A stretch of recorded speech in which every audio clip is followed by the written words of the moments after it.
Bueno, feliz sábado, mis queridos hermanos. Vamos a comenzar con el repaso de la lección. También les queremos recordar que oremos por los hermanos que están pasando por situaciones delicadas de salud, también por los que están pasando por dificultades, problemas o por cualquier otra situación. Oremos por esos nuestros hermanos. También oremos por las personas que son de afuera, pero que están también pasando por necesidades y por problemas o por dificultades. Vamos a entrar rápidamente al repaso de la lección. Vamos a tratar de hacerlo más corto, pero que se entienda el mensaje, ¿verdad? El título de la lección es ¿por qué se necesita interpretación? ¿Por qué se necesita interpretación? Sabemos que necesitamos interpretación para conocer cuál es la voluntad de Dios o entender mejor la voluntad de Dios, ¿verdad? El versículo de memoria dice, pero sin fe es imposible agradar a Dios. Dice, porque es necesario que el que se acerca a Dios crea que le hay y que es galardonador de los que le buscan, ¿verdad? En la parte del sábado nosotros vemos, dice que leer la Biblia también significa interpretar la Biblia. ¿Cómo hacemos eso? ¿Qué principios utilizamos? ¿Verdad? Eso lo vamos a ver en todo el transcurso de la lección. Pero también nos da un ejemplo acerca de cómo no leer la Biblia.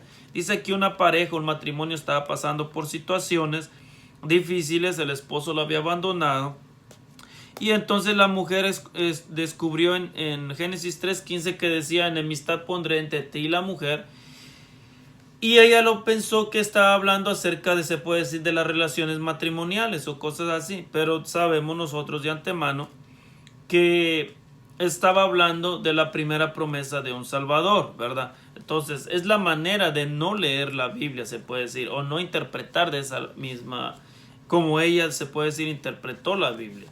Las presuposiciones, ¿verdad? Nosotros es bien interesante que no tengamos presuposiciones, porque hoy en día cuando leemos la Biblia o cuando vamos a leer la Biblia, siempre llevamos nuestros conceptos o nuestras presuposiciones. ¿Qué quiere decir eso? Que ya vamos a la Biblia buscando apoyo a lo que nosotros creemos o lo que nosotros queremos enseñar, ¿verdad?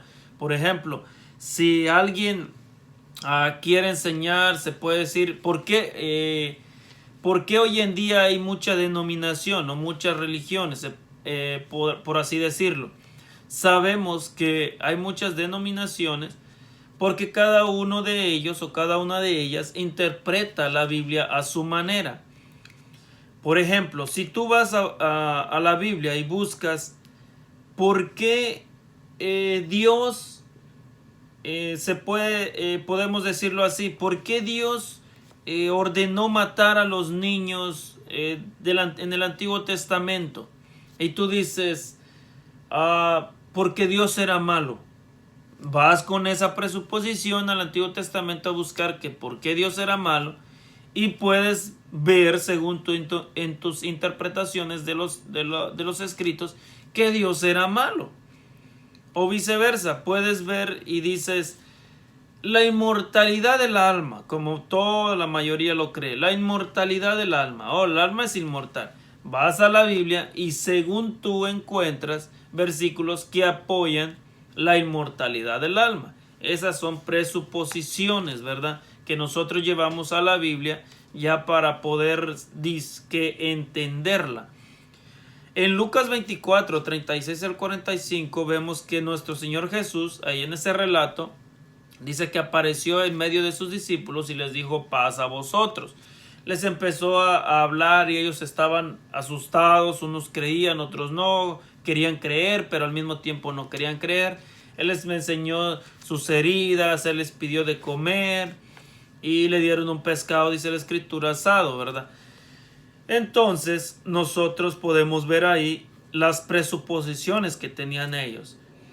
Según ellos, se puede decir, creían o entendían que el Mesías vendría a esta tierra se puede decir, a poner su reino en esta tierra. Por eso, si ustedes recuerdan, antes se estaban ellos peleando cuando andaban caminando con Jesús antes de su muerte. Ellos andaban peleando los puestos. Recuerdan que hasta la mamá de dos de ellos pidió que en el reino se sentara uno a su derecha y uno a su izquierda. O sea, ya ellos tenían esa presuposición de que el Mesías tenía que venir para reinar o como rey. Pero cuando ven que él muere, que Jesús muere y esas cosas, ellos empiezan como a decir, ¿será que era el Mesías? Y empiezan a dudar porque ellos tenían sus propias presuposiciones. Él les empezó a explicar y entendieron la situación. Pero sabemos nosotros que muchas de las veces buscamos la misma manera. Nuestras presuposiciones van por delante y no vemos realmente el mensaje que Dios tiene para nosotros, ¿verdad? Luego vamos a la traducción e interpretación. Traducción e interpretación. Muchas de las veces, dependiendo el idioma o el lenguaje o la cultura, se interpreta o se hace la traducción, se puede, por así decirlo, se hace la traducción como las palabras que varias veces usamos, como podemos decir golpe, podemos decir cachetada, podemos decir empujón, o podemos decir distintos tipos de palabras para una sola acción. Y es lo que vemos muchas de las veces en la escritura. Varias palabras en diferentes Biblias o en diferentes traducciones, pero que la mayoría de las veces quiere decir lo mismo, ¿verdad? Pero ¿por qué les digo yo en la traducción y en la interpretación? En 1 Corintios 12, 10 y 14, 26, en Juan 1, 41 y 9, 7 y Hechos 9, 36 y Lucas 24, 27, vamos a darnos cuenta de diferente traducción y la interpretación. Pero como yo siempre les digo, la interpretación solo la puede dar aquel que la escribió, la mandó a escribir.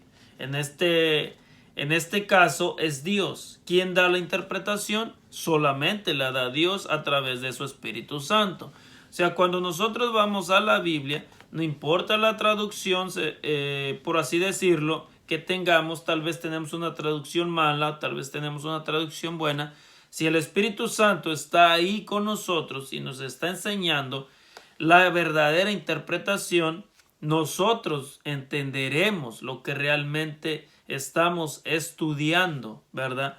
Entonces, dejemos que el Espíritu Santo sea el que nos dé la interpretación y no buscar nosotros la interpretación a lo que Dios nos quiere decir, porque solamente Él sabe lo que nos quiere decir. La Biblia y la cultura.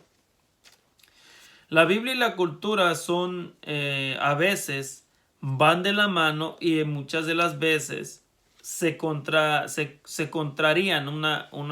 bueno, la cultura, la Biblia no, la cultura contraría muchas de las veces a la Biblia. ¿Por qué? Porque como les había comentado en la lección anterior, siempre decimos, oh, es que él es africano, oh, él es que es mexicano, oh, él es que es caribeño, oh, es que es centroamericano.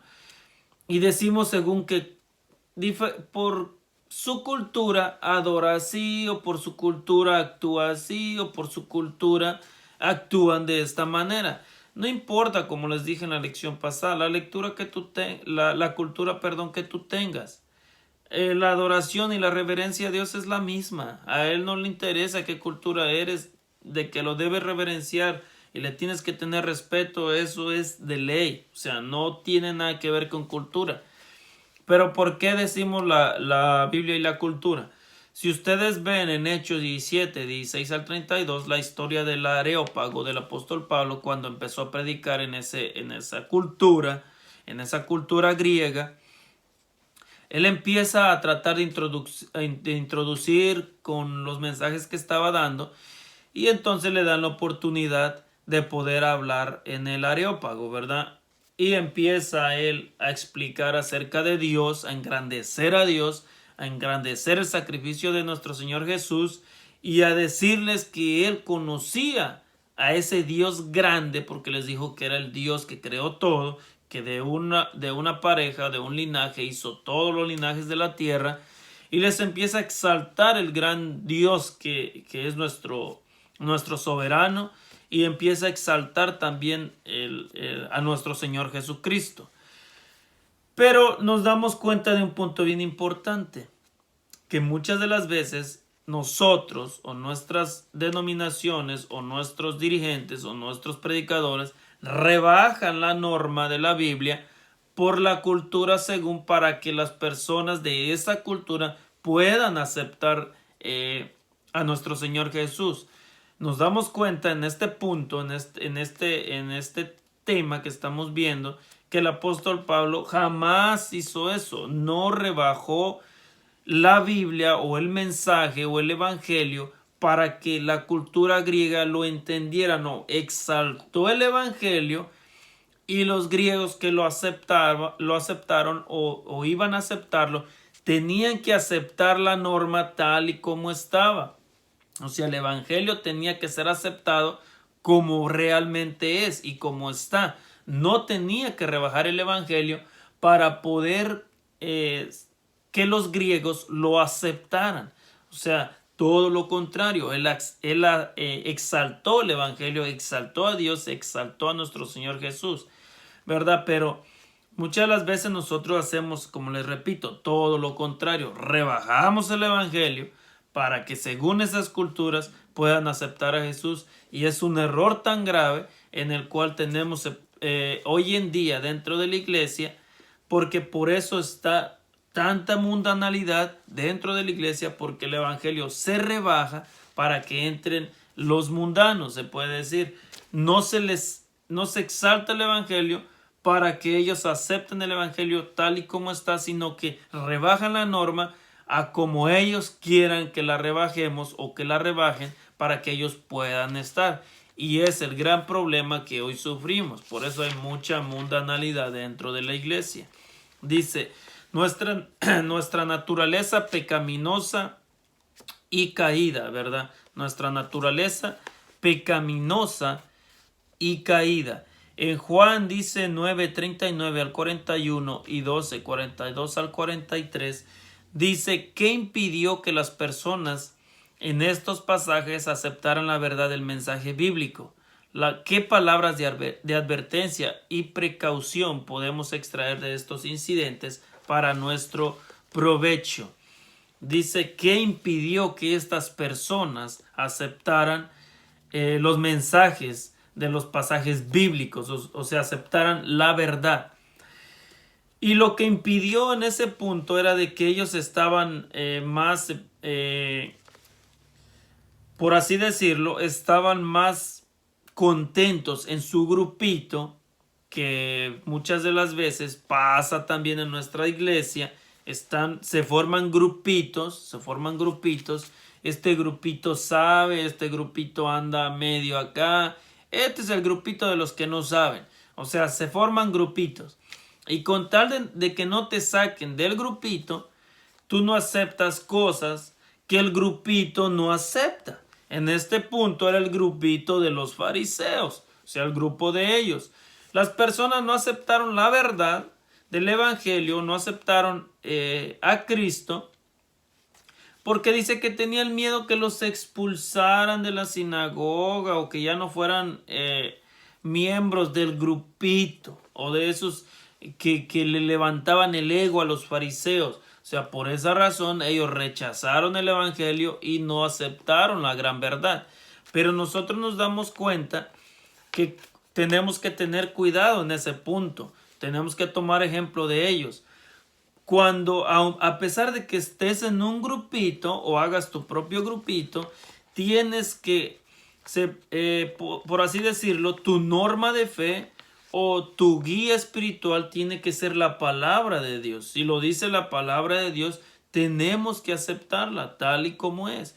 No porque el grupito no la acepte, yo tampoco la voy a aceptar. No, tengo que ver si lo que me han enseñado, como muchas veces le digo, si lo que me han enseñado, lo que me han dicho, está en la palabra de Dios, yo tengo que verlo, tengo que corroborarlo, tengo que estudiarlo, tengo que pedirle a Dios que me abra el entendimiento, que el Espíritu Santo pueda sembrar en mí el mensaje, pueda darme la interpretación y aceptarlo. ¿Qué importa el grupito? No importa el grupito. Lo que importa es aceptar las verdades bíblicas que nuestro Señor Jesús dejó para cada uno de nosotros.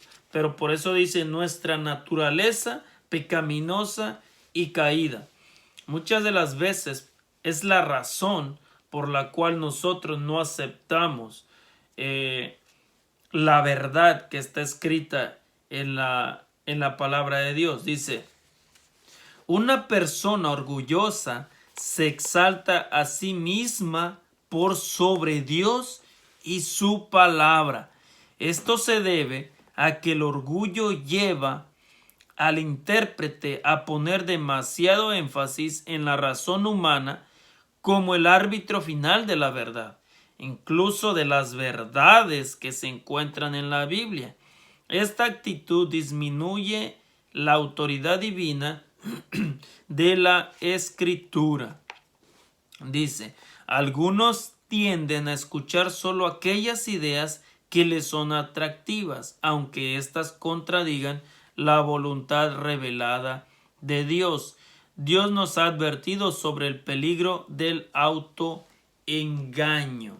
El pecado también fomenta la duda que nos hace vacilar e inclinarnos a decrecer de la palabra de Dios. Dice que una persona orgullosa, dice, se exalta a sí misma por sobre Dios. O sea, lo que quiere decir es de que muchas de las veces nosotros, cuando somos orgullosos o cuando tú conoces una persona orgullosa, tal vez conoces a alguien o tal vez no.